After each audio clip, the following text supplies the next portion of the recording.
पोलिसात गुन्हा दाखल करण्यात आला आहे. काय मागणी आहे? आजची आमची अशी मागणी आहे की या घटनेची सखोल चौकशी होऊन SIT नेमावी. दुसरी मागणी अशी आहे की एकनाथ खडसे व त्यांच्या मुलींना या ठिकाणी अटक करण्यात यावी, म्हणजे तपास हा पारदर्शकता होईल, त्या म्हणजे निपक्षपणे तो तपास होईल.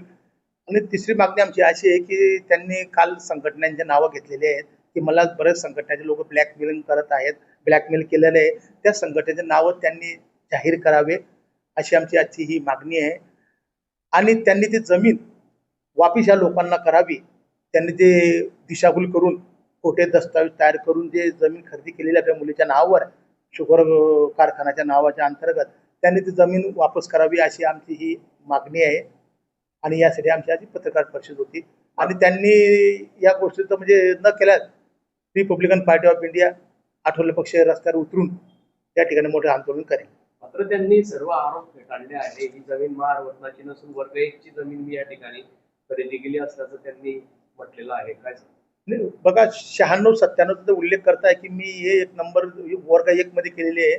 बाकी यांना ते माहित नाही की त्यांनी केव्हा केली असं. आणि 97-96 सांगतात, त्यांनी 2002 मध्ये ते जमीन खरेदी करतात. म्हणजे आपण तिकडे 4 ते 5-6 वर्षाचा तो डिफरन्स आहे. मग त्यांनी त्यावेळेस खरेदी का नाही केली, मग ते वर्ग 1 करताना 2002 मध्येच का केली? तर याच्याही सुद्धा त्यांनी आम्हाला तर म्हणजे सर्वसामान्यांना त्यांना या पीडित परिवाराला त्यांनी ते उत्तर द्यावं.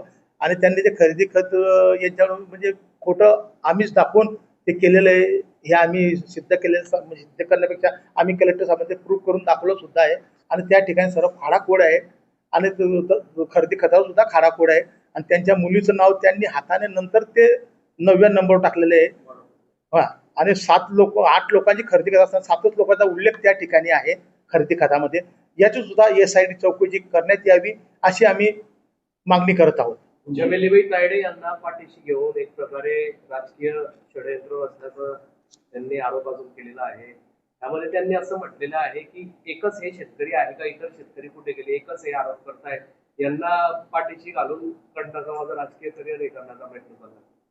तसं अजिबात नाहीये की त्यांनी ते जमीन खरेदी करत असताना त्या ठिकाणी त्यांना मोबदला देण्याचं आश्वासन दिलं आणि तुमच्या परिवारातल्या लोकांना आम्ही त्या ठिकाणी सेवेत घेऊ, म्हणजे कामावर घेऊ, या आशेने त्यांना ते जमीन त्यांनी ते घेतली की आपल्या परिवाराला काहीतरी मिळेल या आशेने त्यांनी ते जमीन खरेदी केली.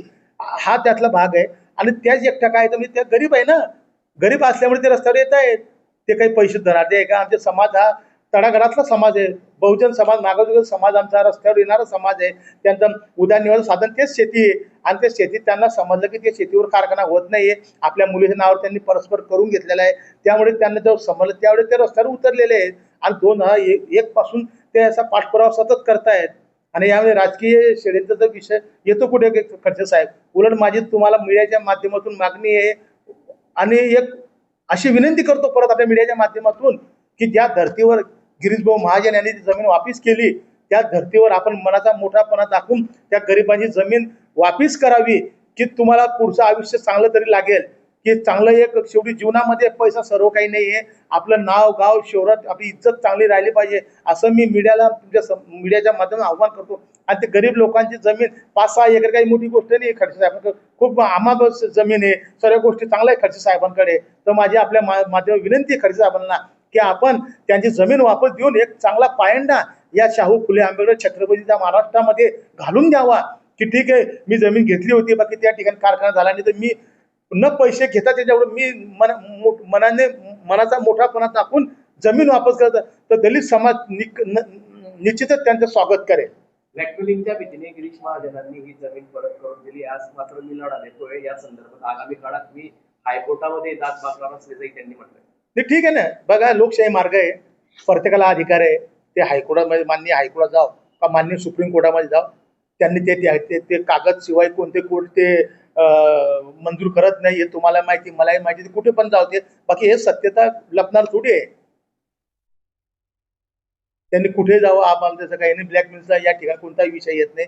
आम्ही सत्तेच्या मार्गाने लोकशाहीच्या मार्गाने आम्ही या ठिकाणी लढा देत आहोत. मागणी काय करणार? मागणी ही की ते घटनेची SIT चौकशी करावी, त्यांना अटक करावी. आणि ते कोणी सांगतात ब्लॅकमेलिंग मला करताय कोणी संघटनेचे लोक, त्या ब्लॅकमेलिंगचे नाव त्यांनी समोर आणावे म्हणजे आम्हाला समजून कोण ब्लॅकमेलर आहे, समाजच्या नावाखाली कोण त्यांना ब्लॅकमेलिंग करते असं.